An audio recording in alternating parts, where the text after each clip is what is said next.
Monsieur, on a, عملنا installation oui. Oui, pas de problème. on a résolu, monsieur, les problèmes. مش مشكلة donc المهم pas de problème pour nous. Monsieur Oui. بروف الجي 2 قالت لنا صبوا جي دي كا 8 وعملوه هو معناتها بالبارامتر دو فاريابل واحنا حطينا جي دي كا 15 دونك كيفاش نعملوا؟ مش عارف. donc معناها vous pouvez spécifier من بعد معناها qu'est-ce que vous utilisez comme éditeur? Le J2E STS. ما عنديش فكرة. donc في l'atelier donc en fait on peut spécifier donc donc la version de JDK qu'on veut utiliser donc au moment de création donc on peut spécifier la version de JDK qu'on peut utiliser. Je sais pas comment vous allez faire. Monsieur نحن monsieur TP2 قالت لنا البروف صبوا JDK 15 اما هما TP1 مش نفس البروف فهمت. باهي dans tous les cas donc بالنسبة لنا on va utiliser JDK 15 معناها JDK 8 c'est un peu ancien donc le JDK 8 donc احنا on va utiliser JDK 15 donc مش عارف معناها ما عنديش فكرة. هو في كل الحالات راهو JDK 15 il va accepter tout ce qui est dans JDK 8 il l'accepte donc ما فماش مشكل معناها le JDK 8 et le JDK 15 il accepte tout ce qui est dans JDK 8 donc maintenant si vous installez JDK 15 et vous maintenant vous allez travailler avec JDK 15 même si c'est JDK 8 il va l'accepter. Ok monsieur Aïch. maintenant vous pouvez garder la version 15 et vous pouvez travailler donc avec elle avec JDK 8 donc JDK 15 il accepte tout ce qui est dans JDK 8 ou la JDK 11 ولا الكل il les accepte. معناها هو شنو يعمل معناها دونك une nouvelle version de JDK donc فيها des extensions والا معناها peut-être حاجات déprecate donc peut-être des notions qui seront déprecate mais معناها dans la majorité des cas ce sont des extensions d'une version à une autre. C'est clair?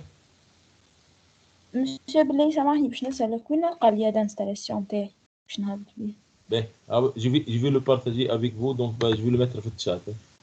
Je vais le mettre dans le chat.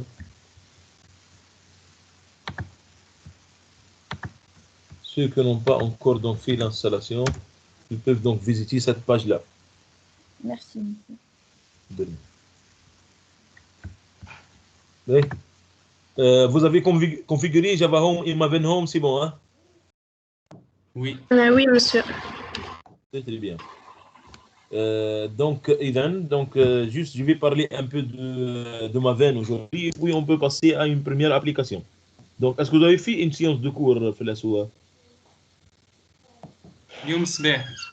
توا monsieur. Vous savez que cela veut dire service, vous savez que cela veut dire service, etc. Les différentes implémentations possibles d'un service, et ainsi de suite. Vous savez que cela veut dire service, oui ou non? Non, monsieur, عملنا les architectures. les architectures donc إذا تكلمتوا على l'architecture أسوا مثلا. Est-ce que vous avez parlé de l'architecture أسوا? Non, monsieur, خلطنا للانتير. باهي. donc أنا عملت شنو l'architecture client serveur l'architecture etc.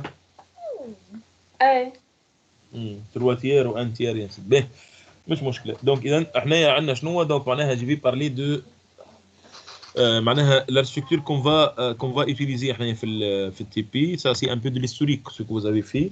donc l'architecture donc qu'on va utiliser c'est l'architecture SOA. donc c'est service oriented architecture.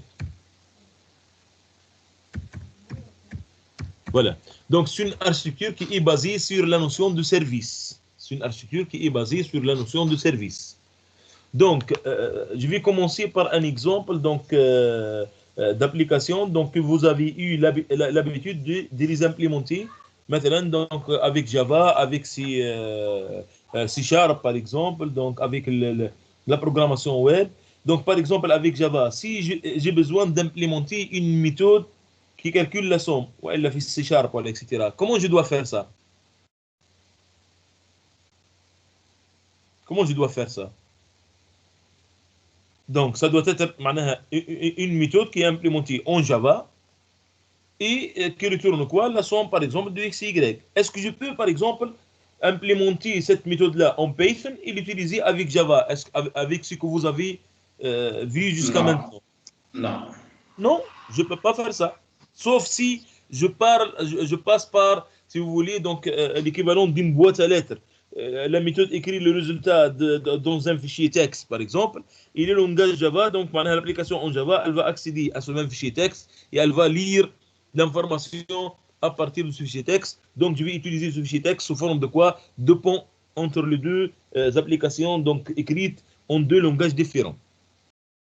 Mais, donc, je prends un autre exemple. Si, par exemple, je vais implémenter une application en Python, par exemple, une application en Python, et je veux l'utiliser, donc cette même application, donc je vais l'utiliser, donc voilà, l'exploiter avec une application Android, ou avec une application WinForms, مثلا en C#, Windows Form, والا مثلا une application مثلا Swing, مثلا بالجافا Swing, والا HTML5 CSS. Est-ce que je peux le faire?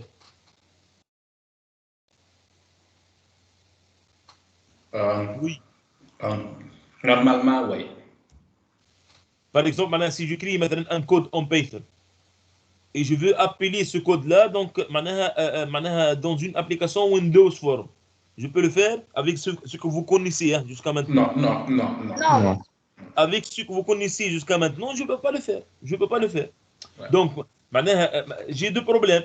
Si je vais implémenter une application, ça doit être implémenté en un langage de A jusqu'à Z, donc on a un langage bien déterminé. Donc, si j'ai différentes architectures, j'ai un problème pour utiliser la même application avec différentes architectures. Avec cette architecture SOA, donc tout est orienté service. En fait, la notion de service va me permettre ceci. La notion de service va me permettre ceci. Comment elle va me permettre ceci? En fait, le service, je vais le voir comme utilisateur. Si je parle de service, donc je parle de deux positions, si vous voulez. Donc, est-ce que je suis un utilisateur ou bien, ça serait mieux, donc consommateur?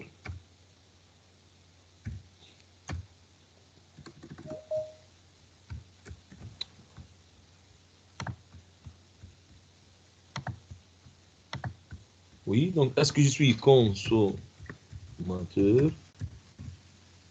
ou bien je suis non? Ou bien je suis développeur? Ben, je me place à la position de quoi? D'un consommateur de service. Donc, un consommateur de service. Un consommateur de service. Donc, si je vais consommer service, donc je peux voir ce service-là sous forme de quoi? Un boîtier noir, un boîtier noir qui est déployé au niveau d'un serveur. Donc, déployé au niveau d'un serveur. Donc, est-ce qu'il est écrit en Python? Est-ce qu'il est écrit en C#? Est-ce qu'il est écrit, donc, implémenté donc, en Java, etc. Ce n'est pas si important pour moi. Toutes ces informations-là ne sont pas très importantes. Ce qui est important pour moi, c'est comment je vais envoyer des requêtes. Donc, comment je vais envoyer mes requêtes? Comment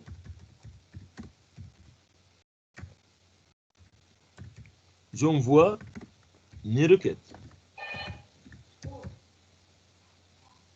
Requêtes. Et comment je récupère mes réponses? Comment je récupère les réponses?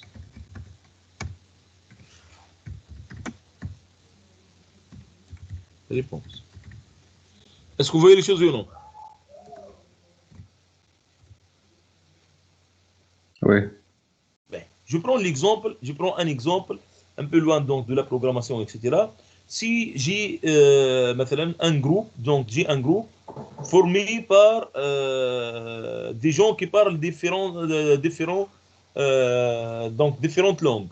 مثلا donc j'ai un groupe formé par un chinois مثلا donc مثلا un arabe et par exemple un allemand. Donc j'ai, si vous voulez, combien de langues? Donc j'ai 3 langues. Si donc je vais dire à ces gens-là, vas-y, chacun donc il utilise sa langue pour communiquer et il peut communiquer comme il veut. Est-ce que je peux gérer donc cette réunion ou ce groupe-là donc facilement? Non. Non, je ne vais pas arriver à gérer ce groupe-là facilement. Alors qu'est-ce qu'on va faire? On va se mettre d'accord sur une langue, sur un format, si vous voulez, de données, si je parle de l'informatique, donc sur une langue. On va dire par exemple, on va parler tous l'anglais. Voilà, on va parler tous l'anglais et on va se mettre d'accord donc sur un protocole. مثلا, donc si vous voulez prendre la parole, vous devez par exemple lever votre doigt. Si par exemple donc vous voulez communiquer, attendez donc que l'autre termine son discours, etc., etc. Donc on va se mettre d'accord sur un ensemble de règles, sur un ensemble de règles. C'est clair? Et comme ça, on peut gérer facilement donc notre groupe. Ben, l'équivalent de ces règles-là, donc en informatique, c'est quoi? Ce sont les protocoles. Protocole. Donc on a besoin de quoi, l'année? On a besoin de protocole. Protocole. Donc le protocole, c'est l'ensemble de règles. Et on a besoin aussi de quoi? D'un format bien déterminé pour échanger l'information. Donc on a besoin d'un format et d'un format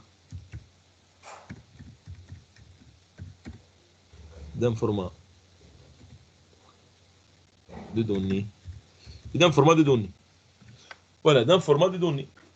Donc, si ce service-là, il va assurer ces 2 points-là. Donc, il va me fournir donc un protocole via lequel, donc un ensemble de règles via lequel je peux communiquer et un format de données pour échanger l'information.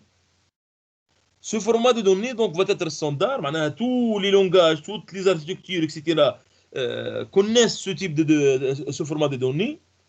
Et cet ensemble de règles doit être suivi pour celui qui veut communiquer avec le serveur.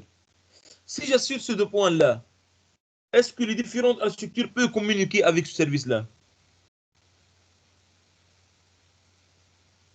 Oui? Oui. Oui. Donc, et est-ce que je peux écrire maintenant donc les clients taille, donc les consommateurs, donc en des langages différents, par exemple en Java, en Kotlin, en C#, en Go, etc.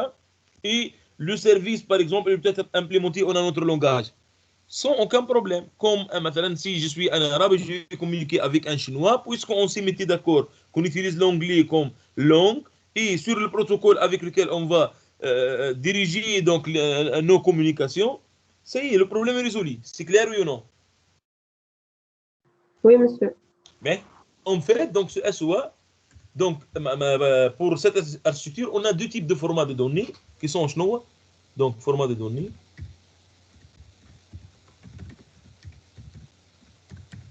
qui sont XML et JSON. Est-ce que vous connaissez XML? Oui. Oui. XML, c'est le langage de quoi? XML? Langage XML, c'est un langage pour l'interface. Pour le... Par exemple, pour Android, il spécifie l'interface sous forme d'XML. Par exemple, pour XAML, sous .NET, donc il exprime donc l'interface en XML, par exemple Java FX, etc., etc. Mais, oui, ça c'est vrai. XML, c'est un langage de balise. Il est proche de HTML. Tout simplement, les balises, ce sont mes propres balises, donc je peux définir mes propres balises et les utiliser par la suite. Donc, juste, je dois définir quoi? Un metadata. Un metadata. Donc, par exemple, je vais définir un fichier dont l'extension est .xsd qui contient, qu'est-ce que cela veut dire, مثل la balise student.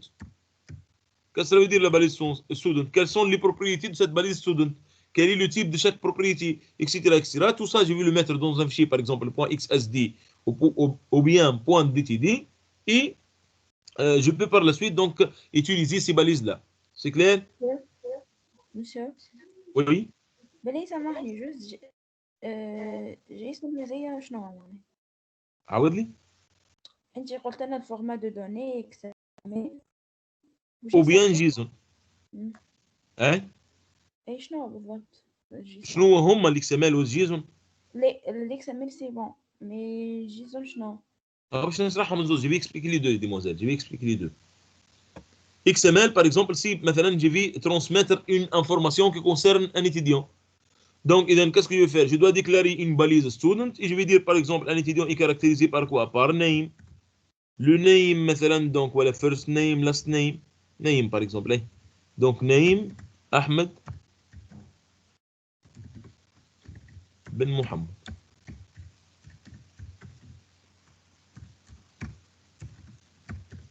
Par exemple, je vais dire donc birthday, etc., etc. Donc,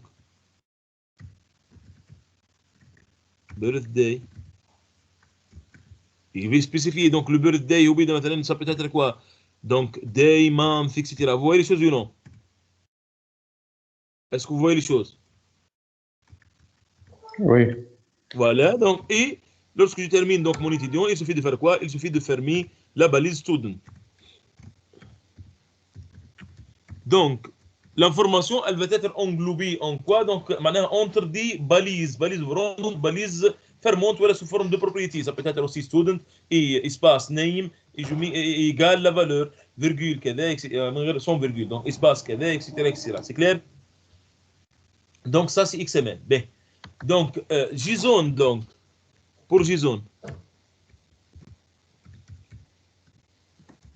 tout simplement, donc ça va être donné sous forme de quoi? Sous forme de key, de point value. Elle va être organisée sous forme de key value. Key value.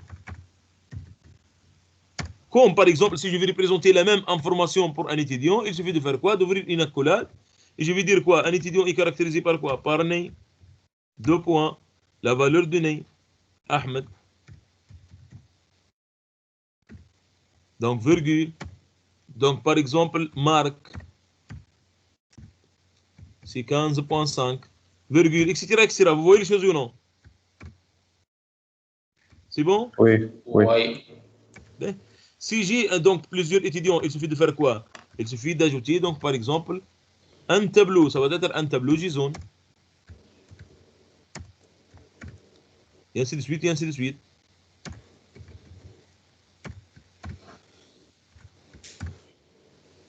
Donc, par contre, ici, au niveau du XML, si j'ai plusieurs étudiants, je dois avoir aussi une balise, par exemple, students.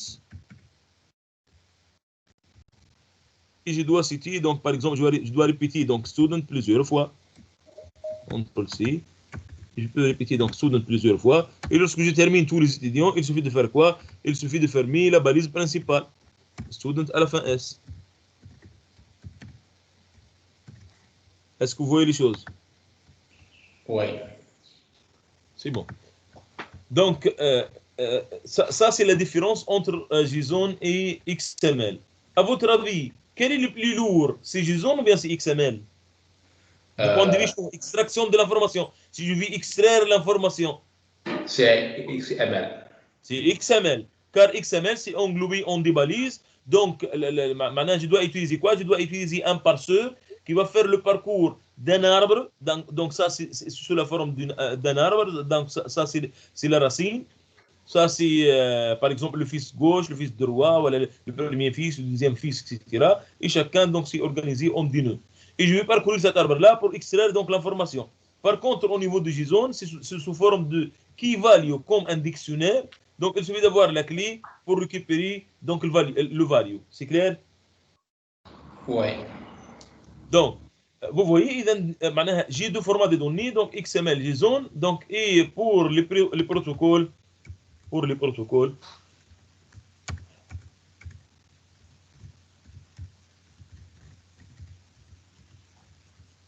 j'ai aussi deux protocoles qui sont le protocole SOAP et le protocole HTTP. Ben, HTTP, déjà, vous le connaissez. Comment il fonctionne, HTTP? Oui. Comment il fonctionne, HTTP? Bon, c'est avec un URL. Tu vas saisir un URL et Oui. ça va. Avec des méthodes comme get, post, put, etc., etc. C'est clair? Oui. Donc, avec des méthodes. En principe, vous avez fait ça, donc, fait le module programmation web, non? Si. Voilà, donc, avec get, post, put, etc. Donc, le protocole SOAP, donc, c'est un protocole basé sur XML. Donc, il a un formalisme bien déterminé. Donc, je dois envoyer, par exemple, ma requête. Peut-être on va prendre un exemple par la suite. Donc, maintenant, je vais chercher un exemple sur le web. Donc, je dois envoyer ma requête donc, sous un formalisme bien déterminé en utilisant donc, ce SOAP-là. Bien. Donc, puisque j'ai donc deux protocoles et j'ai deux formats de données, donc en fait, l'architecture SOA a deux implémentations possibles. Donc, SOA a deux implémentations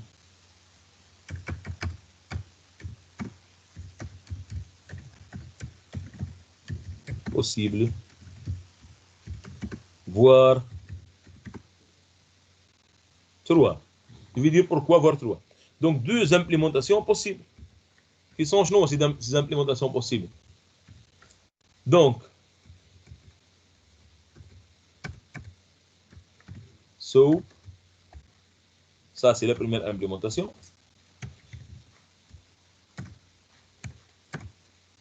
Et REST.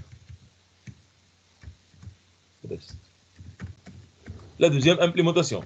Quelle est la différence entre SOAP et REST? Ça serait la différence au niveau du format de données échangées. Donc, le SOAP, il utilise XML comme format de données. Et il utilise comme protocole le SOAP. Comme protocole. SOAP. C'est clair? Et REST, il utilise comme format de données JSON et comme protocole HTTP. Est-ce que c'est clair? D'accord, monsieur. Oui, monsieur. Ben, donc ça, c'est la différence entre SOAP et REST. Ben, j'ai dit deux implémentations, voire trois. Car il y a quelques-uns donc, qui considèrent que l'architecture microservice est une implémentation de la structure SOA, donc est une nouvelle implémentation de la structure SOA. Et il y a des autres qui considèrent que donc les microservices sont une autre architecture à part. Dans tous les cas, donc les microservices ils sont basés sur quoi? Sur le REST. Donc sur l'implémentation REST. Donc dans le REST, on parle de quoi? De API REST. On parle de API REST. Donc le microservice est basé sur REST. En fait, une architecture microservice, elle peut être utilisée dans une application qui fonctionne, par exemple, sur plusieurs départements. Qu'est-ce que je vais faire? Je vais implémenter pour chaque département ses services, son API REST. Et chaque département, il a sa base de données. Donc, le deuxième département aussi a son API REST et sa base de données, et etc., etc.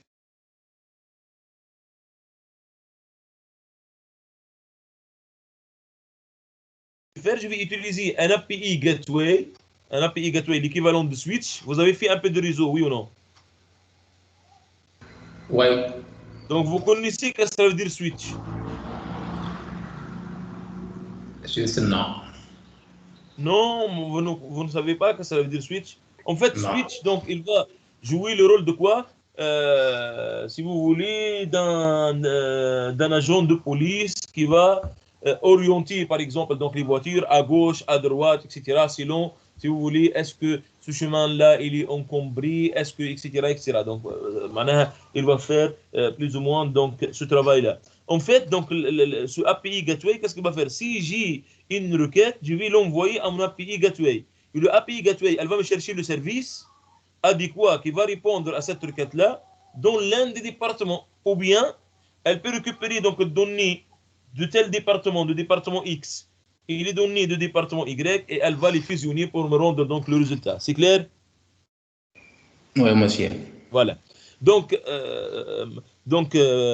principalement, j'ai dit donc ce sont deux implémentations. Et donc, vous voyez que l'implémentation REST est l'implémentation la plus utilisée.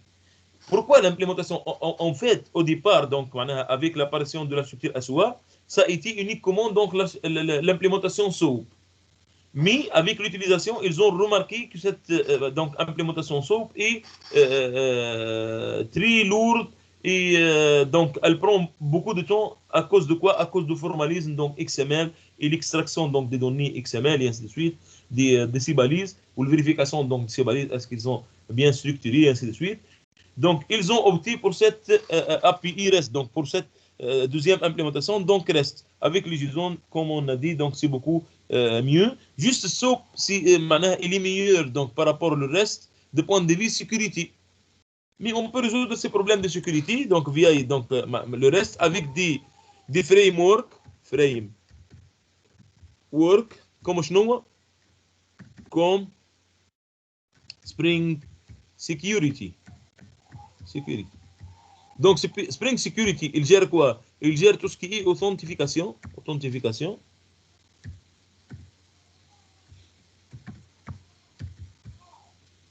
Et les rôles. Donc les rôles, donc les droits d'accès. Donc et aussi donc on peut utiliser par exemple une autre bibliothèque qui s'appelle quoi? JWT.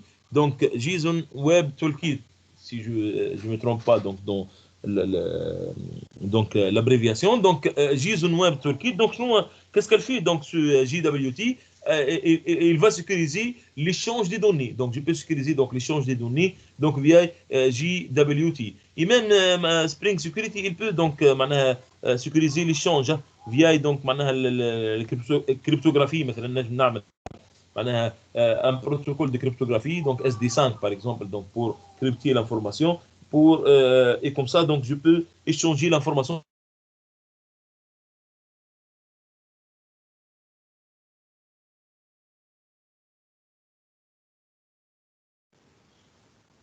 Allô? Est-ce que vous m'entendez, s'il vous plaît? Monsieur قص ورجع. توا رجعت. Je vais essayer de voir donc avec ma fille peut-être على محل التلفزة بالinternet, donc je vais essayer de fermer la connexion. لحظة بركة, juste un instant et je retourne.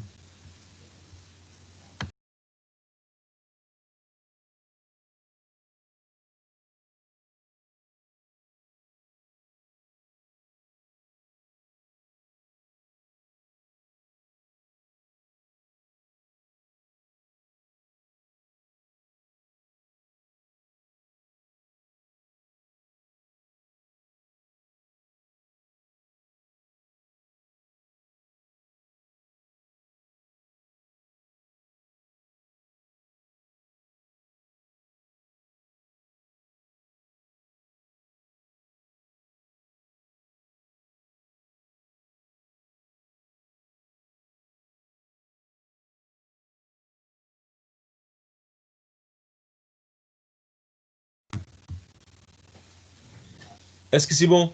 Est-ce que vous m'entendez, s'il vous plaît? Oui. C'est très bien. Donc, est-ce que vous avez entendu donc que ça veut dire donc Spring Security, JWT, etc. Oui, monsieur. C'est très bien. Donc, voilà. Donc, durant ces séances de TP, en fait, qu'est-ce qu'on va faire? On va implémenter cette architecture SOA.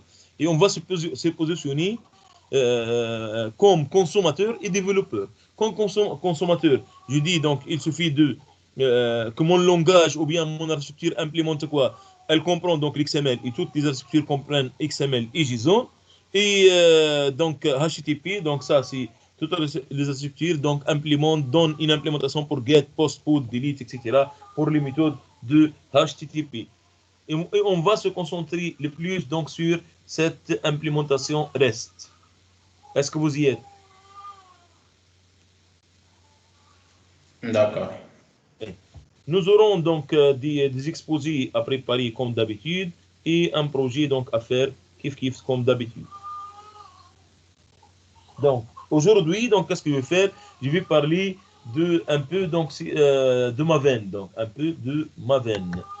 En fait, donc j'ai demandé à installer donc le JDK qui sera notre compilateur, donc d'installer donc IntelliJDA, donc la version community, donc qui sera donc notre éditeur, installer donc Maven comme gestionnaire de projet, donc je vais y revenir.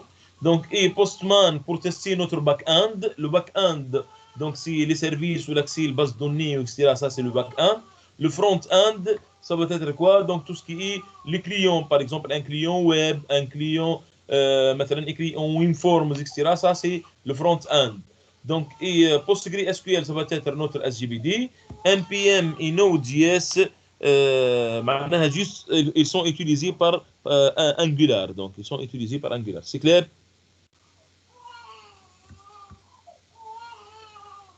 Est-ce que c'est clair? Bien, passons à Maven. Est-ce que vous connaissez déjà qu'est-ce que ça veut dire Maven? Non. Oui? Non. Est-ce que vous avez C'est une un idée? serveur web. Je m'excuse, est-ce que vous pouvez répéter? C'est un serveur web. Maven? Non, serveur web, je n'ai pas demandé d'installer un serveur web, par exemple, comme JBoss, comme par exemple Glassfish, comme مثلا WebSphere de IBM. Je n'ai pas demandé d'installer car Spring Boot, il me génère donc un serveur web, il m'intègre donc un serveur web qui est Apache Tomcat. Donc, on ne va pas installer de serveur web. Donc, en fait, Maven, c'est un gestionnaire, donc c'est un outil pour gérer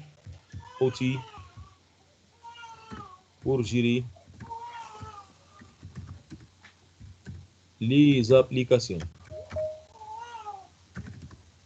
Donc, c'est un outil pour gérer les applications. S'il y a quelqu'un en attente donc de permission, dites-le moi, s'il vous plaît. Donc, outil pour gérer donc les applications. C'est un gestionnaire de projet. Donc, pour gérer les projets, c'est mieux. Donc, pour gérer les projets. C'est un gestionnaire de projet. Voilà, donc pour gérer les projets, donc, et principalement quel type de projet? Des projets Java, principalement, ou bien les langages qui sont proches de Java. Maintenant, je ne peux pas gérer les projets C# ou bien le projet donc Python ou bien JavaScript, donc en utilisant donc Maven. Par contre, je peux gérer donc Java, Kotlin ou Groovy, donc Groovy. Donc les langages qui sont proches de Java, je peux les gérer en utilisant donc cet outil Maven. Qu'est-ce que ça veut dire la gestion de projet? Qu'est-ce que ça veut dire la gestion de projet? C'est pas donc comme une matière que vous faites, gestion de temps ou gestion ou l'ordonnancement des tâches, etc. C'est pas ça. Donc c'est gestion au moment de l'implémentation. On parle de gestion au moment de l'implémentation. Donc si je vais implémenter une application, la première étape, ça c'est quoi? Qu'est-ce que je vais faire? La première étape, si je vais implémenter une application. Oui? Par exemple, je prends l'année dernière, lorsqu'on a fait ensemble donc le WinForms. Qu'est-ce qu'on a fait dans un premier temps?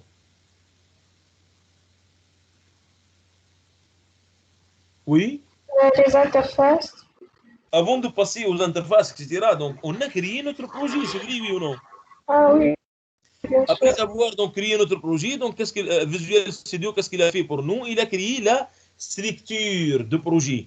La structure de projet, le dossier references, qui contient donc les références. Il a créé quoi? Le programme.cs, qui contient le main. Vous voyez les choses, il a créé forum1.cs, qui va être une interface. Il nous a aidé, donc Visual Studio nous a aidé dans la création de quoi? De la structure de notre projet. Ça serait pareil, Maven. Donc la première tâche assurée par Maven, c'est la création de la structure du projet. Par exemple, nous allons développer des applications Spring Boot. Je vais vous montrer donc un exemple d'application de structure de projet donc Spring Boot. Donc voilà, donc ça c'est un exemple de structure de projet Spring Boot. Vous voyez, donc, il contient des fichiers, par exemple pom.xml, on va parler de ce fichier par la suite. Il contient quoi? Dossier SRC, main, et dans le dossier main, je dois avoir un dossier Java qui doit être marqué as source. Ce dossier Java, qu'est-ce qu'il contient? Il contient donc tout ce qui est fichier Java, des packages, etc., des modèles, etc., ce sont des packages. Donc, et tout ce qui est fichier Java donc, doit être contenu dans ce dossier Java qui doit être marqué as source. Donc, je dois disposer aussi d'un autre dossier resources qui doit contenir tout ce qui est fichier de configuration comme application.properties. Tout ce qui est, par exemple, si je parle d'application web, maintenant tout ce qui est webinf et images, etc. Donc, je dois le trouver au niveau de ressources. Un dossier test, si je veux gérer les tests unitaires. Dossier target, donc il contient quoi? Le résultat de la... c'est le dossier que je vais utiliser par la suite pour déployer mon application sur le serveur. Vous voyez, donc, le projet, il a quoi? Il a une structure bien déterminée. Est-ce que vous voyez les choses ou non? Oui. Oui. Est-ce que c'est facile de créer cette structure-là manuellement? Non. Donc, si ça va prendre beaucoup de temps pour la créer, et c'est pas facile. Par exemple, sous Ubuntu, si je vais la créer, ce que je dois faire, pom.xml, touch pom.xml, et je dois créer donc un fichier pom.xml. Je dois par la suite créer donc un mkdir, donc, et je dois créer donc un dossier SRC, et je dois donner le droit d'écriture, d'exécution, etc. Donc avec chmod. Et ça va être très fastidieux, donc cette tâche. Donc, Maven, il me donne des commandes et des templates donc, qui sont déjà pris pour créer donc, la structure de mon projet. C'est clair?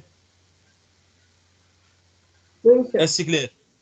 Oui, monsieur. Voilà, c'est très bien. Donc, il me donne donc la possibilité donc, de créer donc, mes projets via des commandes. مثلا donc راينا معطيني via des commandes. نوريكم un exemple مثلا donc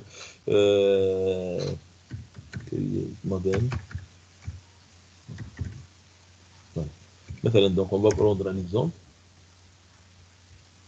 Par exemple, est-ce que vous voyez cette commande là donc mvn archetype generate etc. Ouais. Non? Ouais. Voilà donc On va voir. mvn donc c'est maven. Et ici, qu'est-ce que j'ai fait? Donc, archetype. Je vais utiliser donc une architecture type, generate. Il va me générer donc,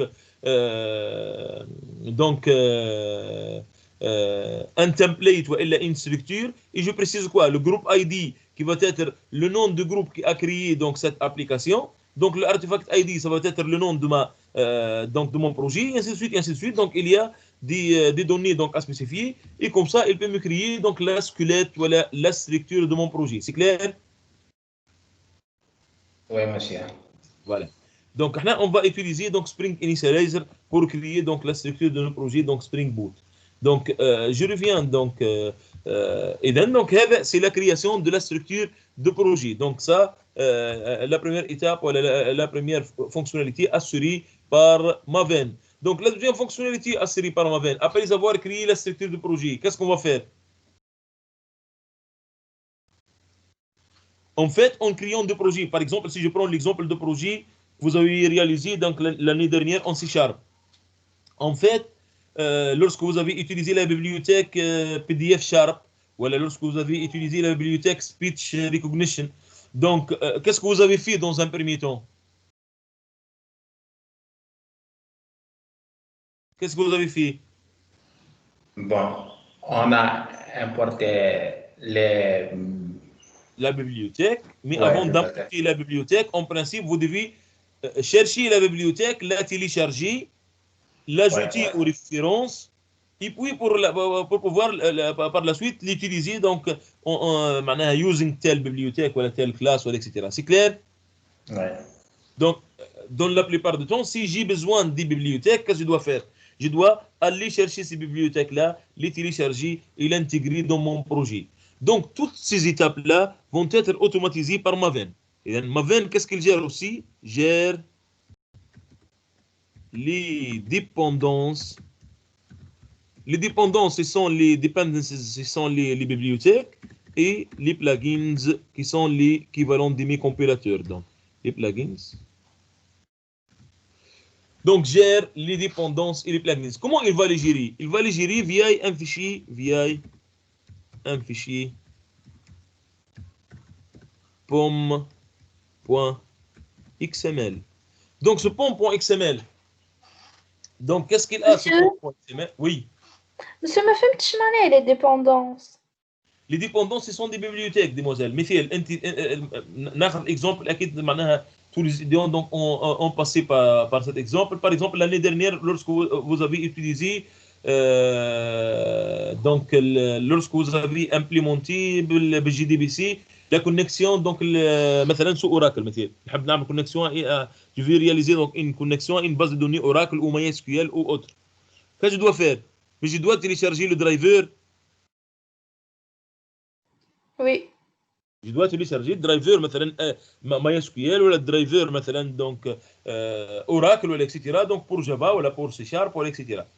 Donc le driver هذاك هو c'est quoi? C'est une bibliothèque. C'est une bibliothèque. D'accord. C'est une dépendance tout simplement. Les dépendances sont l'équivalent des bibliothèques. Au lieu de les télécharger manuellement, je vais laisser donc ma veine s'en sortir. Comment maintenant je vais spécifier pour ma veine que j'ai besoin, par exemple, pour une bibliothèque, ou j'ai besoin de drivers de PostgreSQL. Ça serait via pom.xml. Et je vais le spécifier quoi? Sous forme de balise. J'ai maintenant donc au niveau de pom.xml et j'écris mes balises. J'ai besoin de quoi? D'une dépendance. Dependency. Donc la balise dependency, elle s'appelle dependency. Et je dois spécifier quoi? Les informations qui concernent donc cette dépendance-là. Imaginons groupe ID. C'est quoi le groupe ID? C'est le nom de constructeur, par exemple. Maintenant, donc ça va être org.postgre.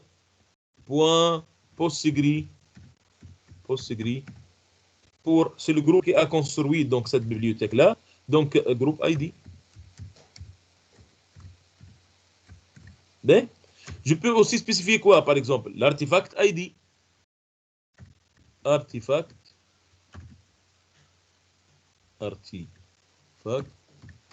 ID. C'est quoi ce artefact ID? C'est le nom de la bibliothèque. Elle s'appelle PostgreSQL. SQL.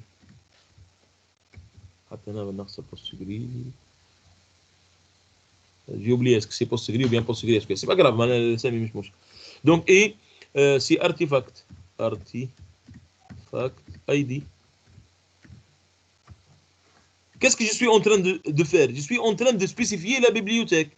Si la bibliothèque, maintenant, j'ai besoin d'une version bien déterminée de la bibliothèque, je vais écrire version et je vais spécifier, j'ai besoin de la version 13.2.5 de ce donc de cette donc de ce driver, donc ça va être etc. Vous voyez les choses ou non? Version.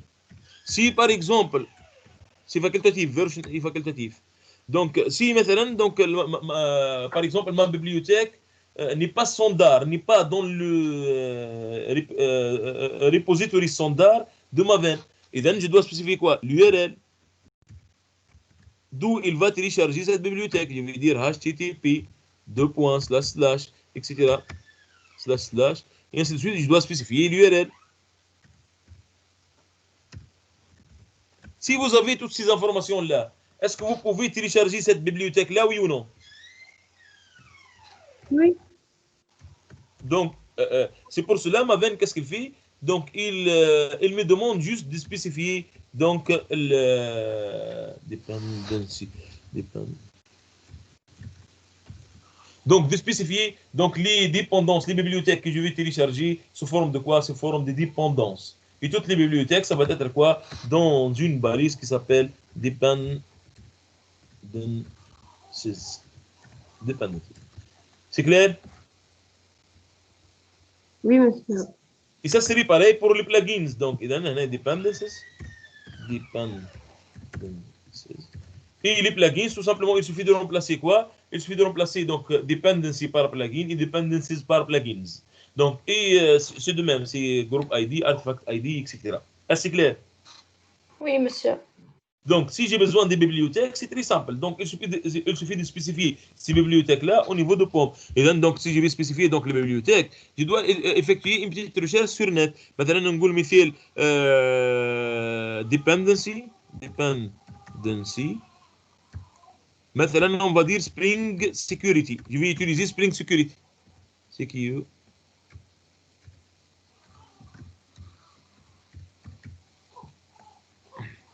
Donc, Maven, Dependency for Spring Security, مثلا كده. Donc, il suffit d'aller donc sur le repository de Maven et de voir copier-coller, vous voyez, copier-coller la dépendance. Il suffit de copier-coller la dépendance. Vous voyez les choses ou non? Oui, monsieur. Voilà. Donc, les dépendances, je dois connaître toutes les dépendances par cœur. Donc, il suffit d'aller sur Maven repository et de choisir donc, le repository donc, adéquat. Maintenant, si j'ai besoin maintenant, de un repository pour Oracle. Maintenant. Donc, Maven dependency, maintenant, Oracle.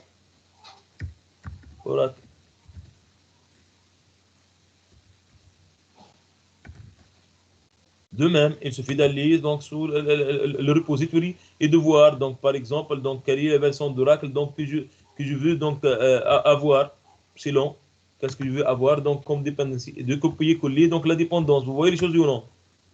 Voilà, copier-coller la dépendance. Vous voyez les choses? Est-ce que c'est clair? Oui. Oui, Et par monsieur. conséquent, Maven, qu'est-ce qu'il va faire? Maven, donc lorsque je spécifie mes dépendances et mes plugins au niveau de POM.xml, la première chose qu'il va le faire, il va, au moment de l'ouverture de projet, il va essayer de chercher les plugins et les dépendances en local, dans un local repository qui s'appelle .m2. Local repository, معناها repository local في الماشين نتاعك. Il va essayer, donc dans votre machine, il va essayer de voir est-ce que la bibliothèque ou bien le plugin existe dans cette machine-là, oui ou non. S'il existe dans le repository local, c'est bon, il ne va pas le télécharger. S'il n'existe pas, il va le chercher dans le repository à distance. Est-ce que c'est clair? Oui. Oui. Donc, voilà. L'histoire de téléchargement des dépendances ou gestion de version, etc., tout ce problème est résolu. Donc, je ne fais plus ça, donc Maven va automatiser cette tâche-là. Donc, je vous montre un exemple de POM.xml pour que vous compreniez comment les choses tournent. Donc, j'édite. Voilà, POM.xml. Voilà, donc, POM.xml, comme je l'ai dit, donc, il est écrit en XML, parce que c'est .xml. Donc, ici, par exemple, je parlais tout à l'heure de la bibliothèque qui contient les metadata. Donc, qu'est-ce que ça veut dire la balise parent, qu'est-ce que ça veut dire la balise properties, etc., etc. Tout ça, je peux le trouver au niveau de ce fichier-là, maven, etc., .xsd, à distance. Ça contient la définition des balises. Et vous voyez, donc, ce POM.xml, il est divisé en une première partie qui est mon projet, c'est un projet Spring Boot. Ça, c'est la spécification donc, de la version de Spring Boot que je suis en train d'utiliser, etc. Ça, c'est les metadata de mon projet. Le nom de groupe qui a réalisé cette application-là, nom de l'application, donc la version, etc., etc. Donc, et la version de Java. Par exemple, le jour où une nouvelle version de Java est sortie, on va dire, la version 17, j'ai désactivé l'édition. Donc, la version 17 donc, apparaît. Il suffit de modifier la version 17, d'utiliser une commande Maven qui s'appelle mvn verify pour télécharger les nouvelles versions des bibliothèques. Il va chercher donc les nouvelles versions, donc tout seul, donc les nouvelles versions, les mises à jour donc des dependencies et des plugins. C'est clair? Est-ce que vous voyez les choses? Oui. C'est bon? Oui, monsieur. C'est très bien. Voilà, donc ça, c'est POM.xml. Vous allez voir, lorsqu'on va créer notre première application, on va ouvrir ce POM.xml. Il suffit d'avoir ce POM.xml pour pouvoir créer la structure de notre projet. Donc, en se basant sur POM.xml, donc Maven peut me créer la structure de mon projet. Est-ce que c'est clair? Oui. Oui, monsieur. Maintenant, via ce POM.xml, je peux obtenir cette structure-là. Vous voyez cette structure? Donc, SRC, main, Java, etc. Donc, sont bien sûr, donc voilà, c'est cette structure-là. Je vais obtenir cette structure-là exactement, sauf le dossier target, sans target. C'est bon? Vous y êtes? C'est clair. Bien. Est-ce que c'est clair jusqu'à maintenant? Donc, ce Maven, qu'est-ce qu'il fait? Oui. Car on va l'utiliser tout le temps. Hein. C'est pour cela que j'ai consacré donc maintenant 1 heure ou bien 45 minutes pour ce Maven-là. Donc, car on va l'utiliser donc tout au long de ce semestre-là et même donc au niveau de PFE, probablement ceux qui vont faire du Java, ils vont utiliser ce Maven-là. Donc, la Gradle, donc maintenant ça c'est pareil, il suffit de comprendre donc Maven, donc ça va pas peut-être très difficile pour comprendre Gradle par la suite. Donc, car il n'y a pas que Maven, hein. Il n'y a pas que Maven. Il y a donc aussi donc Gradle,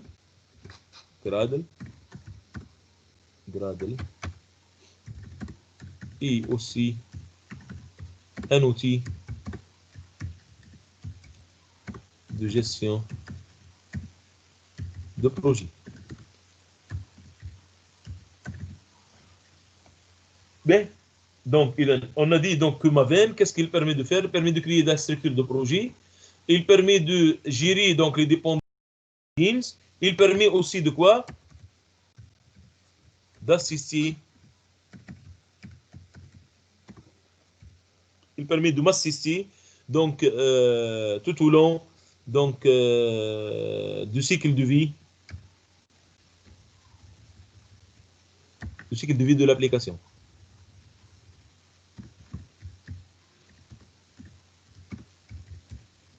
Tout au long du cycle de vie de l'application. De l'implémentation de l'application. Hein? De l'implémentation. مش le cycle de vie, conception, ou non, c'est pas ça. Je parle de l'implémentation. De l'application.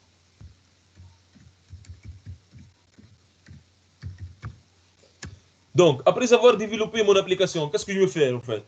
Ça y est, mon application elle est prête, j'ai développé, j'ai implémenté mes classes, mes interfaces, etc. Donc, mon fichier de configuration. Ça y est, mon application est prête. Qu'est-ce que je veux faire?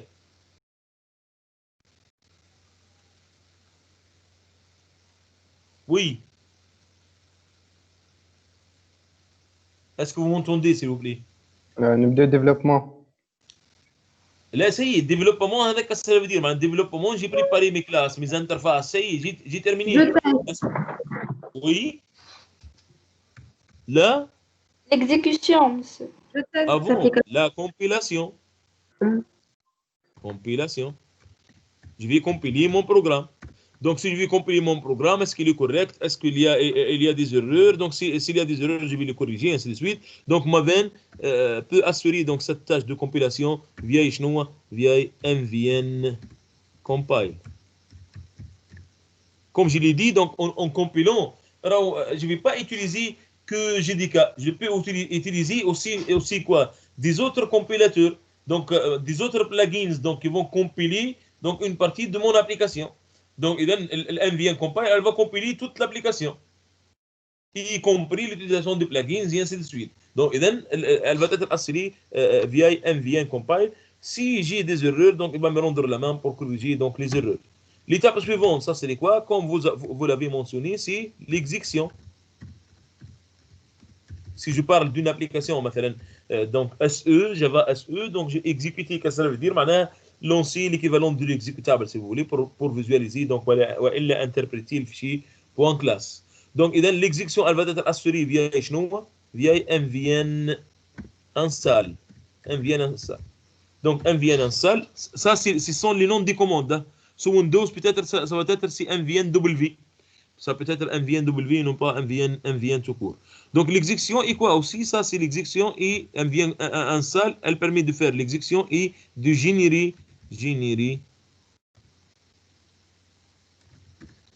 donc le dossier target. Le dossier target qui va être utilisé pour déployer par la suite mon application donc sur le serveur. Voilà, donc essayez de voir donc par exemple ici donc le dossier SRC Java source, qu'est-ce qu'il contient? Birth server par exemple, application.java. Et il contient quoi? Des fichiers source Java. Par contre, au niveau de target, qu'est-ce que je trouve comme fichier? Des points classe. C'est bon? Oui. Les points classe, donc mon application elle est prête et je peux par la suite interpréter tout simplement ce point classe pour obtenir donc le résultat. Donc le target, ça c'est le dossier qui va être utilisé pour exécuter, si vous voulez, ou pour déployer l'application par la suite. Donc ça va être assuré via MVN install. MVN install serait suffisant pour faire la compilation et l'exécution. Maintenant, une seule commande, elle peut englober plusieurs autres commandes. Ou elle peut intégrer plusieurs autres commandes. MVN install, elle contient déjà la compilation. Maintenant, je peux ne pas écrire MVN compile et j'écris tout simplement MVN install. Il va faire la compilation.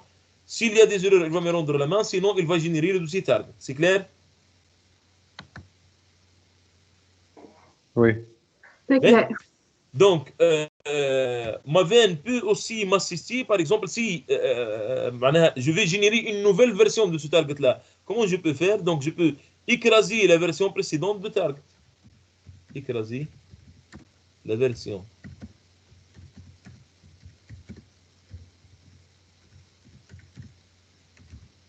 de target.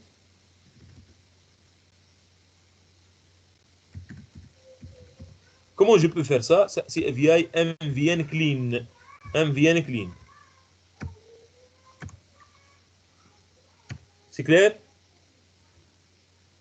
Via MVN clean. Mais si par exemple j'ai besoin de quoi? De vérifier est-ce que mon projet, voilà, est-ce que Maven a donc téléchargé toutes les dépendances, tous les plugins, je peux faire ça via donc vérifier les fichiers, les dépendances, etc. Ça va être effectué avec quoi? Avec MVN Verify. MVN Verify. Par exemple, si quelques plugins, par exemple, ou bien quelques dépendances ne sont pas téléchargées, il suffit de faire quoi? MVN Verify. Donc, Maven, il va vérifier est-ce que toutes les dépendances sont là, oui ou non. S'ils ne sont pas là, il va me les télécharger. C'est clair? Oui.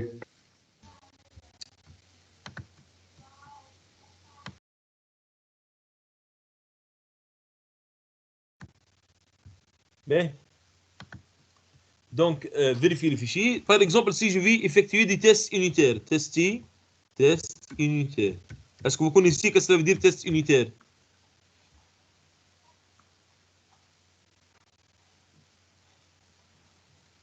Est-ce que vous connaissez ce que ça veut dire test unitaire? Non. Donc, les tests unitaires, je prends un exemple. Donc, ça pour tester. Donc, la commande, c'est quoi? C'est MVN test. MVN test. Bien. Je retourne à la structure. Vous voyez ici, donc, au niveau de la structure, donc, au niveau du dossier Java, donc, source, qu'est-ce que j'ai comme classe, par exemple? Birthday server application. test. Donc, birthday application. Donc, et .java. Au niveau du test, la même classe, mais il a ajouté quoi? Donc, le suffixe, donc, test. Le suffixe test, juste non. Au niveau du test, je peux utiliser des frameworks comme JUnit 5. Donc, framework. JUnit.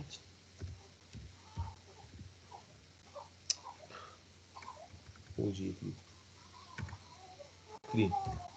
Donc, je peux utiliser des frameworks. Comme JUnit 5. JUnit 5. شنو JUnit 5 JUnit 5 qu'est-ce qu'il va me donner? والا un framework donc pour générer donc les j'ai effacé même tout là. Framework JUnit 5. Donc ce framework, donc qu'est-ce qu'il va faire? Il va me donner la possibilité d'ajouter à ma classe initiale Java donc des lignes pour tester, par exemple, le bon comportement. Le bon comportement d'une méthode. Je prends un exemple très simple. Si j'ai une méthode qui calcule la somme d'un x et un y, un x et un y. Donc, en principe, si je donne x et y, tous les deux positifs, je dois avoir une valeur de somme qui est comment? Supérieure au maximum entre x et y. C'est vrai ou non?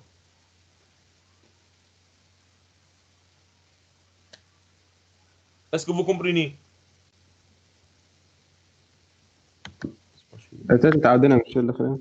Ben, je répète. Donc, ces frameworks donc, de tests unitaires, les tests unitaires, maintenant, ces frameworks, ils vont automatiser les tests unitaires. Ils vont automatiser les tests unitaires. Maintenant, en principe, lorsqu'on développe notre application, qu'est-ce qu'on fait?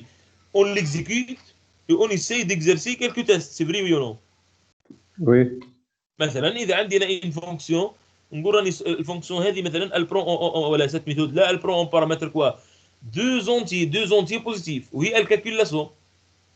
Si maintenant je trouve par la suite une valeur qui est négative, voilà, j'ai donné un x ou y positif, je vais dire là, c'est que je suis certain, j'ai commis une erreur au niveau de quoi? Au niveau de mon code. Et je reviens et je découvre par exemple qu'au lieu de faire un plus, j'ai fait un moins. C'est clair? Oui. Au lieu de faire ces tests manuellement, je peux programmer ces tests-là via des bibliothèques ou des frameworks comme JUnit 5. Est-ce que c'est bon? Oui, monsieur. Oui. C'est très bien. Donc, JUnit 5, qu'est-ce qu'il va faire? Je vais lui dire maintenant, donc, essayer de tester la fonction somme. Et la fonction somme doit vérifier tel prédicat. Maintenant, telle condition. Maintenant, par exemple, avec un x ou y positif, le résultat doit être supérieur au maximum.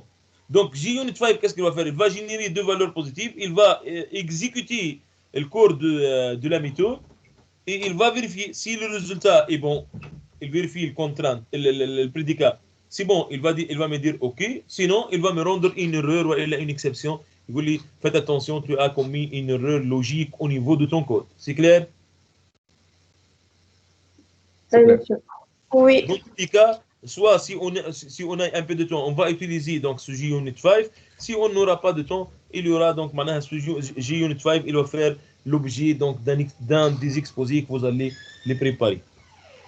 Ben, donc, pour les tests unitaires, donc, Maven donc, peut aussi donc, m'assister si je vais générer donc, les packages. Donc, packaging.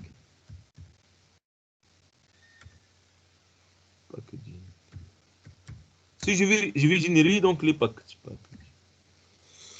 Est-ce que vous connaissez que ça veut dire les packages? Vous savez donc que Java ne connaît pas, ne génère pas de points exe.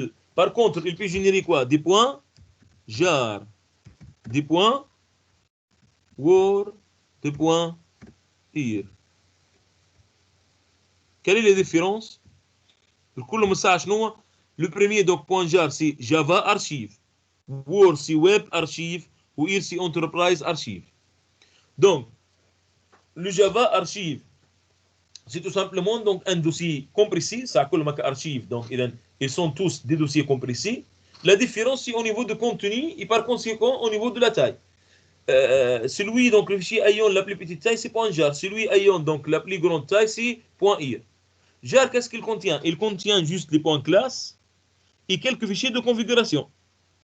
Le war, il contient quoi? Le contenu de .jar plus quoi?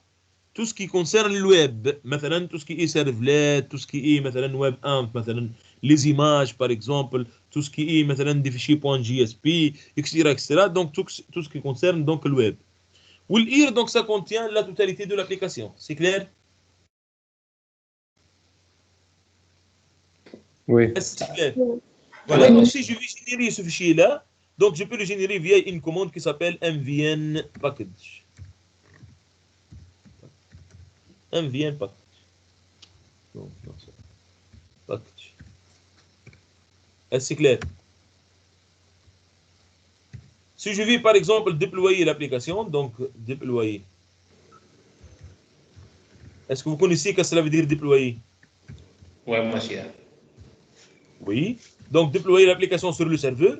Donc ça va être via une commande de quoi? Mvn deploy. Deploy. etc. Donc, j'ai pas cité donc toutes les commandes. Maven donc a par exemple donc la possibilité aussi me donne aussi la possibilité de composer plusieurs commandes. Maintenant, donc par exemple, si je vais supprimer le target précédent et le remplacer par un nouveau target, je peux tout simplement écrire quoi? mvn clean install. mvn clean install. Donc qu'est-ce qu'il va faire? Il va faire la compilation. Il va supprimer dans un premier temps donc le target précédent. Il va refaire la compilation. Il va régénérer de nouveau donc un dossier target. C'est clair? Oui. مسيو بربي ديبلوي ايش تعمل؟ déployer مش قلنا احنا لو عندي une application مثلا كما حالتنا احنا par exemple donc j'ai des serveurs des services ces services où je vais les héberger où je vais les mettre donc maintenant au niveau d'un serveur c'est vrai ou non? Oui. Cette action de mettre les services ou l'application sur un serveur on l'appelle déploiement. D'accord, merci. Voilà, donc ça c'est pour le mvn donc clean install. Donc comme je peux trouver une seule commande qui résume plusieurs commandes. Par exemple, au niveau pour compiler pour les applications donc Spring Boot qu'on va développer ensemble, donc pour les applications Spring Boot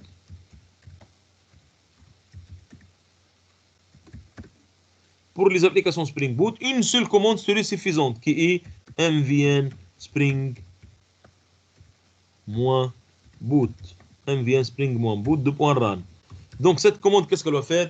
Elle va compiler l'application. S'il y a des erreurs, il va me rendre la main, je corrige. Donc et je refais mvn spring boot .run. Donc s'il n'y a plus d'erreur, donc il va passer à l'installation, il va générer le dossier target. Il va donc vérifier, il va tester, etc., etc. Donc il va jusqu'à le déploiement. Donc il va générer le paquet jusqu'à le déploiement de l'application sur le serveur Apache Tomkay. C'est clair? C'est clair? Oui. C'est clair. Voilà, donc elle va faire tout le process. Donc cette commande serait suffisante pour nous par la suite. Donc voilà donc si une idée de Maven. Est-ce que vous comprenez maintenant à quoi ça sert ce Maven là et qu'est-ce que c'est Maven? Oui, monsieur. Oui, monsieur. Voilà, c'est très bien. Donc, donc il nous reste 15 minutes. Donc on va passer à la création d'une première application donc Spring Boot. Et comme ça, donc vous pouvez télécharger donc les dépendances dont on aura besoin tout au long de ce semestre-là. Donc peut-être si on va faire un peu de sécurité, donc on aura besoin des autres bibliothèques. Donc si j'ai besoin d'autres bibliothèques, donc je peux l'intégrer tout simplement au niveau de pom.xml et de taper la commande donc mvm verify. Qu'est-ce qu'il va faire? Il va me télécharger cette nouvelle bibliothèque ajoutée au pom.xml. C'est clair? Oui.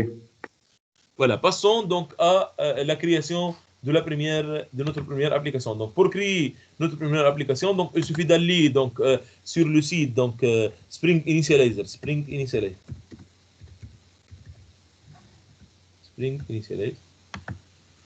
Donc le lien est le suivant, je vais le partager donc sur le chat. Essayez d'accéder donc à ce site-là. Est-ce que vous avez reçu le lien? start.spring.io. Oui, monsieur. Oui, donc essayez d'accéder à ce site-là.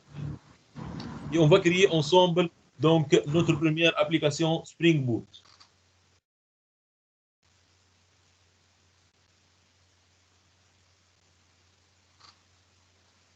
Vous y êtes? Lancez, s'il vous plaît, donc lancez aussi votre éditeur. Hein. Il prend un peu de temps donc pour le lancement, donc lancez votre éditeur.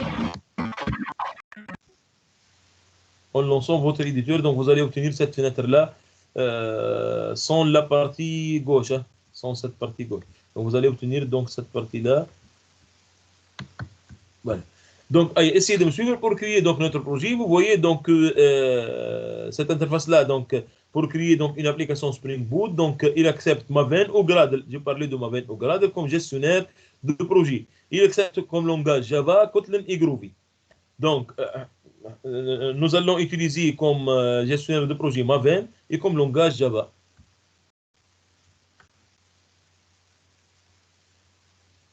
Comme version de Spring Boot, on va utiliser la version 2.3.4 qui est la version release. Snapshot, c'est une version d'ici, une version finale.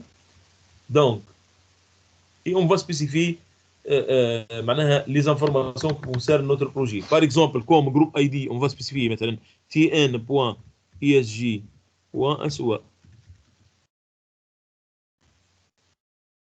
Je peux écrire par exemple le nom de le groupe. Maintenant, si j'ai une société, donc, voilà, une boîte de développement, je peux écrire maintenant donc tn.vermeg.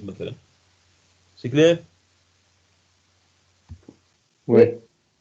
Et le nom donc de notre application, on va l'appeler Birth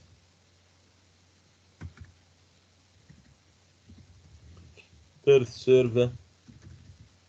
Birth Server. Maintenant, je vais l'appeler Birth Server 1 car j'ai déjà utilisé donc ce nom-là. Pour vous, donc c'est largement suffisant d'utiliser Birth Server. Donc, je vais ajouter R. Birth Server. C'est bon?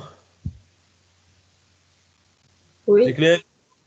Oui, monsieur. Comme type de packaging, vous pouvez ajouter une description si vous voulez donc de votre projet et ainsi de suite. Donc comme type de comme packaging, on va utiliser donc le point jar,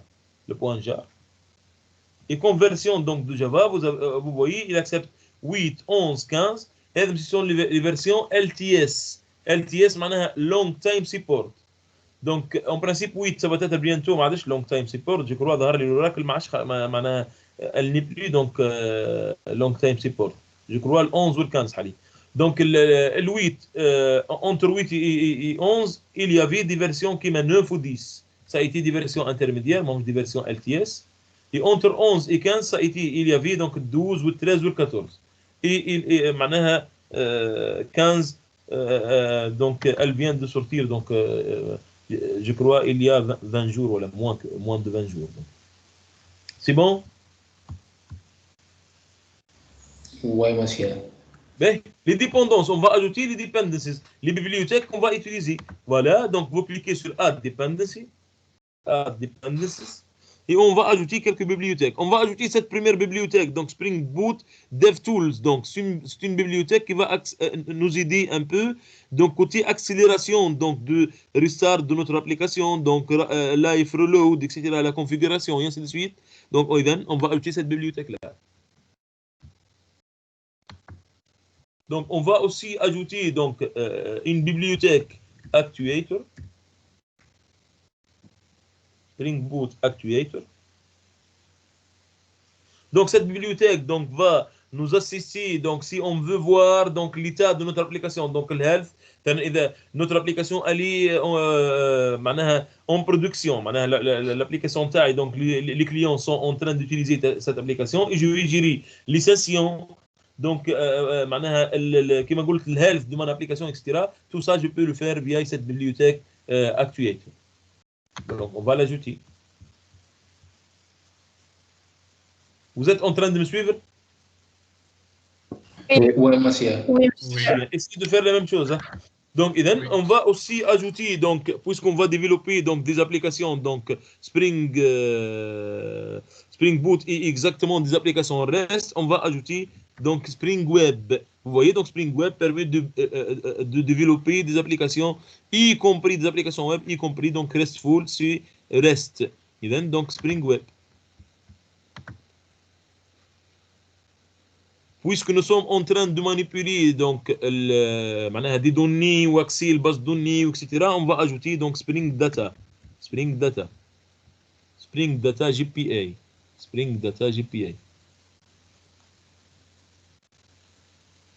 Voilà. Spring Data GPA. Donc ça, c'est l'accès aux bases de données et la persistance. Donc je vais parler de ça lorsqu'on va arriver à donc à la persistance, donc après 2 ou bien 3 séances. On va arriver à ça. Peut-être la séance prochaine ou bien celle d'après. Donc, on va aussi donc utiliser quoi? Donc REST Repository. Voilà, donc REST repository, puisqu'on va manipuler des données REST. Donc les répertoires contiennent des données REST. Donc voilà, REST repository. On va ajouter aussi comme bibliothèque, donc, puisqu'on va utiliser, donc, comme je l'ai dit, donc l'accès, base de données, etc. Donc, il y a une base de données qui s'appelle H2. Cette base de données, on l'appelle une base de données fast in memory. Qu'est-ce que ça veut dire, base de données in memory? C'est une base de données volatile. Donc, à quoi ça sert alors? Donc, cette base de données sert, elle sera utile.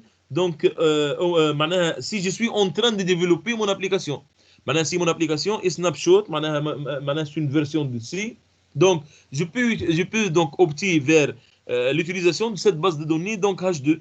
C'est une base de données volatile, donc, pour minimiser quoi? Les accès, le serveur de données, donc, l'accès, le serveur de données. Donc, je peux utiliser cette base de données H2. Et on va utiliser dans un premier temps donc, cette base de données H2.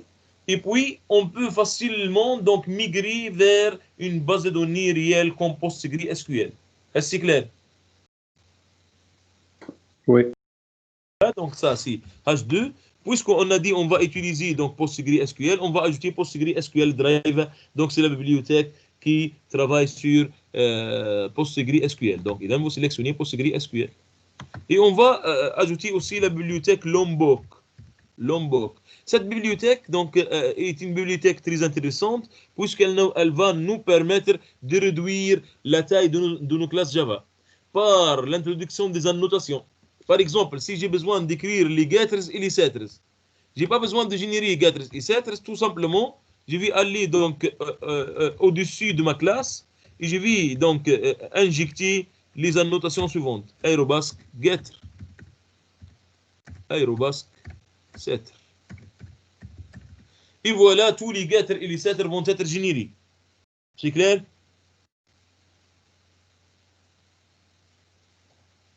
Au niveau, par exemple, de la classe student, classe student.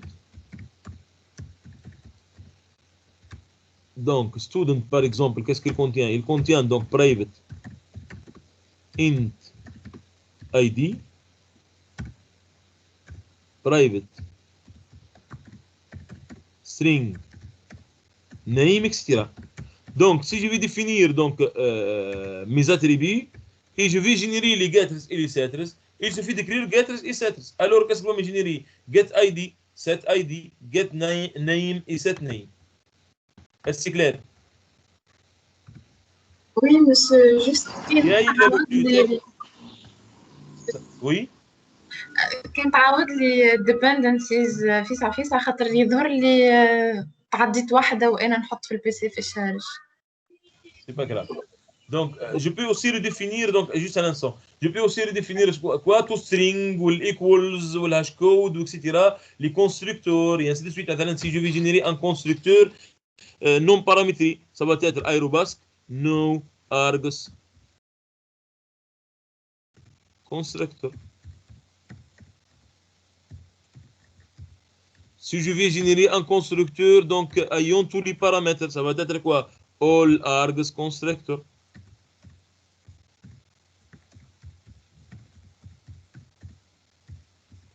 Etc., etc. Donc, je reviens à mes dépendances. Donc, voilà. Donc, et on va, comme j'ai dit, donc choisissez cette dépendance Lombok.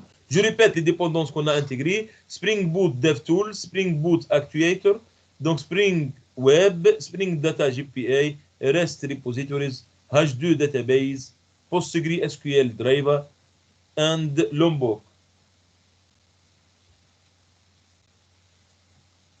Donc, je crois qu'ils sont 8.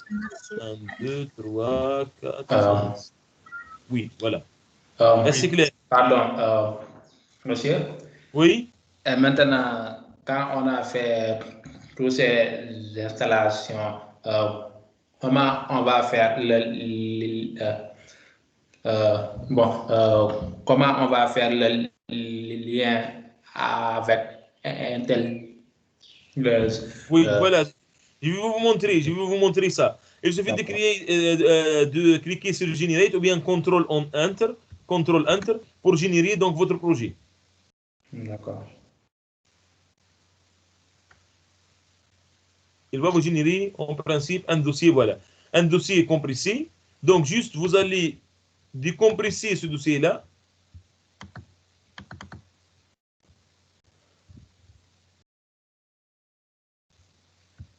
Donc décompresser ce dossier-là.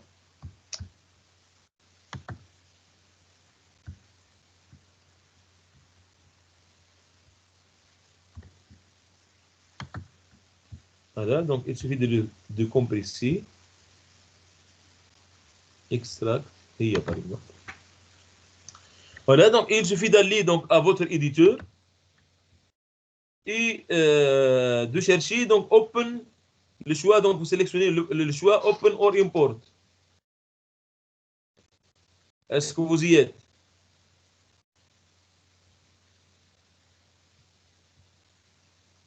Est-ce que vous y êtes? Oui, كي monsieur. نحلوا l'éditeur Oui. ونعملوا open or import هذيك. C'est très bien. Open or Import. En tapant donc Open or Import, allez y chercher quoi? Y chercher donc le dossier de l'application. Y chercher précisément quoi? Le fichier pom.xml. Le fichier pom.xml. Il est download.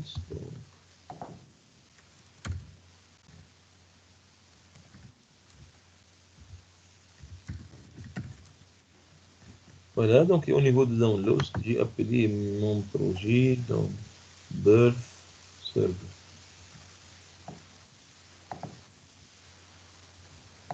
Birth Server. Voilà. Il suffit d'aller chercher donc le dossier et au niveau de ce dossier-là, chercher pom.xml. Donc vous ouvrez pom.xml, c'est bon? Oui. Donc en ouvrant pom.xml, il va me demander est-ce que je vais l'ouvrir as project or as file? Je vais sélectionner as project, open as project. Open as project. Voilà, donc il va ouvrir le projet et en principe, qu'est-ce qu'il va faire? Puisque j'ai des dépendances et des plugins, je dis Maven, qu'est-ce qu'il fait?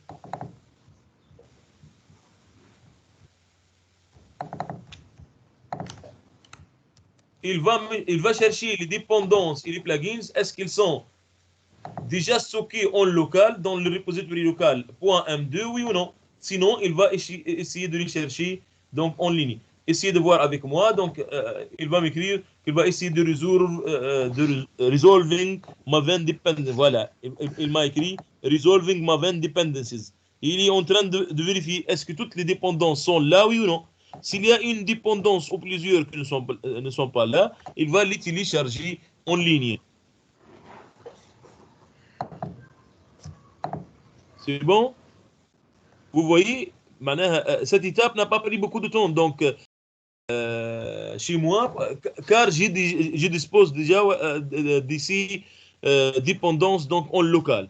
Donc, chez vous, ça va prendre un peu de temps. Le téléchargement va prendre un peu de temps. C'est clair?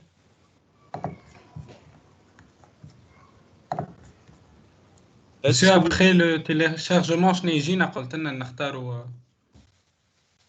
Comment téléchargement? Est-ce que tu es arrivé à cette étape-là? اللي نزل يقول لي ريدينغ هذيك نزل. اي ما زلت معناها لان يكتب لك معناها resolving Maven dependencies. لا لا مازال بيشد لك برشا وقت دونك معناها ماشي مازالش تعاودينا ليتاب الاخرى اللي هي انا اللي تبع الاخراني بعد الامبورتاسيون بعد ما حلينا مسيو لو بروجي. ما تعمل شيء بعد ما حليت البروجي ici d'examiner cette zone là juste en bas. Qu'est-ce qu'il vous a écrit donc comme information?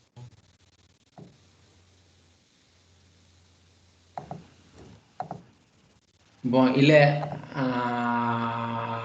en train de télécharger. Les dépendances de Maven.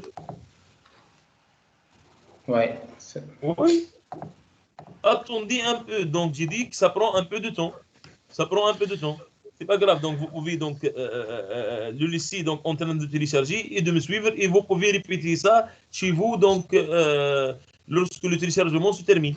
Donc, si le téléchargement est terminé et voilà donc votre application is ready, donc il suffit de défiler donc l'application. Vous allez remarquer que donc Maven vous a créé la structure de projet, donc y compris quoi, donc Java, ce dossier source, toutes les sources Java, on va le mettre ici.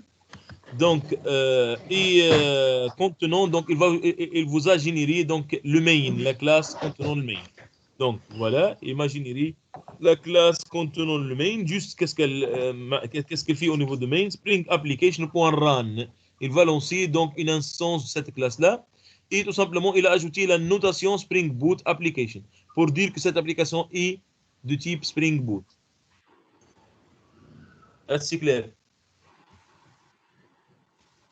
Si on veut tester donc notre application, donc l'IntelliJ intègre un terminal. Donc il vous intègre juste en bas, il vous intègre donc un terminal. Vous pouvez l'utiliser pour exécuter vos commandes.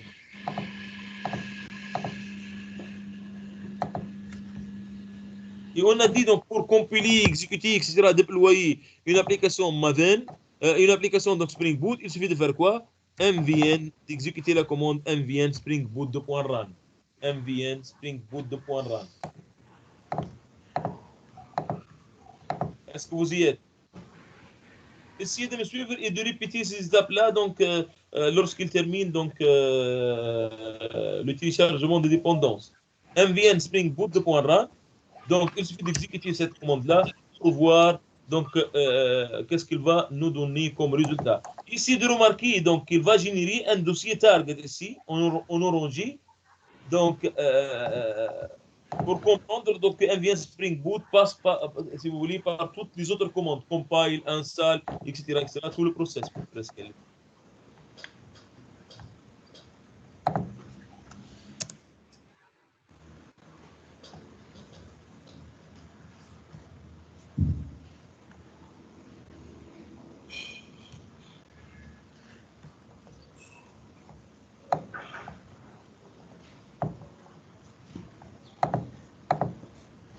Sur Windows, MVNW. MVNW. Si MVN ne marche pas, ici MVNW. Est-ce que vous avez configuré Maven Home? Oui, oui. Oui, en principe, ça va marcher.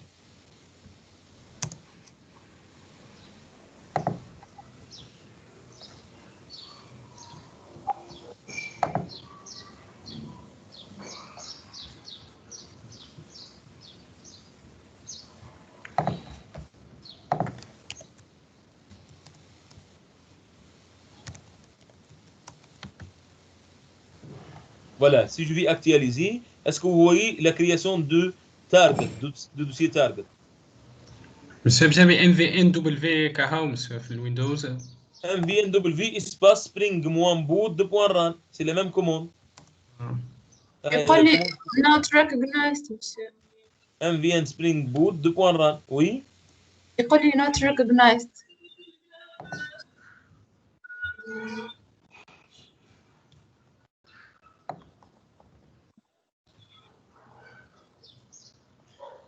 C'est MVNW. monsieur انا جاتني monsieur تارجت مع فما ايرور في التيرمينال زاد. ايرور حكايه اخرى دونك maintenant ما عنديش وقت باش نشوفها لك، نجم نشوفها لك المره الجايه خاطرني جون ثاني دونك عندي معناها une séance après cette séance. اي كيف هنا باغ اكزومبل هكا جاتني ايرور ويب سيرفر فيل تو ستارت. علاش؟ pour 8080 was already in use. Tu essaies de vérifier est-ce que c'est pas la même erreur. Pour 8080 was already in use. Si vous avez ce problème de conflit de port, il suffit d'aller au niveau du dossier resources, application.properties, et vous pouvez spécifier server.port égale à quoi? Par exemple, on va dire 9593, par exemple. C'est clair? Ou bien donc vous devez معناها مثلا هنا ثم une commande kill, tu dois chercher quel est le process qui utilise 8080 وتعمل kill 9 kill moins 9 donc pour donc si vous voulez donc terminer le process qui est en train d'utiliser ce port là. Et je peux répéter donc la commande. Donc mvn spring boot de point run et je répète.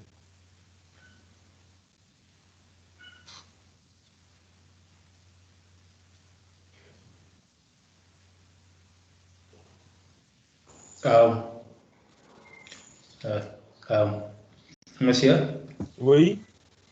où est-ce qu'on peut bon,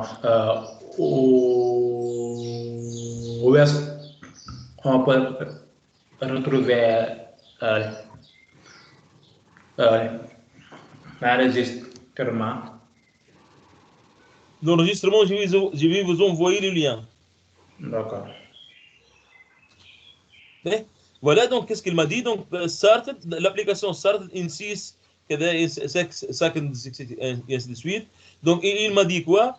Il m'a dit que Tomcat, voilà, le serveur que j'ai dit, donc il intègre un serveur. Tomcat started en port 95-83 avec le protocole HTTP. C'est le protocole avec le port 95-93 que j'ai déjà spécifié. Comment on va faire pour exécuter? Donc, pour tester est-ce que tout est bon, il suffit d'aller au niveau de mon navigateur, HTTP, mon application est hébergée où? En localhost.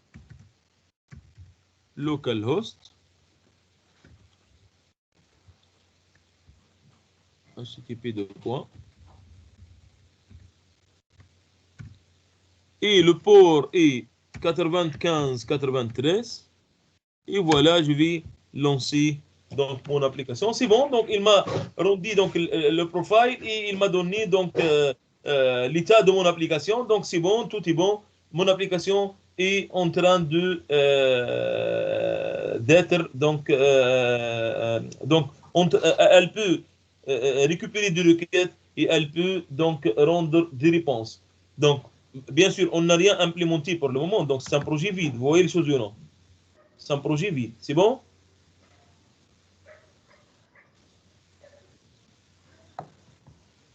Est-ce que vous m'entendez, s'il vous plaît? Oui. Voilà. Essayez de refaire ça donc à la maison.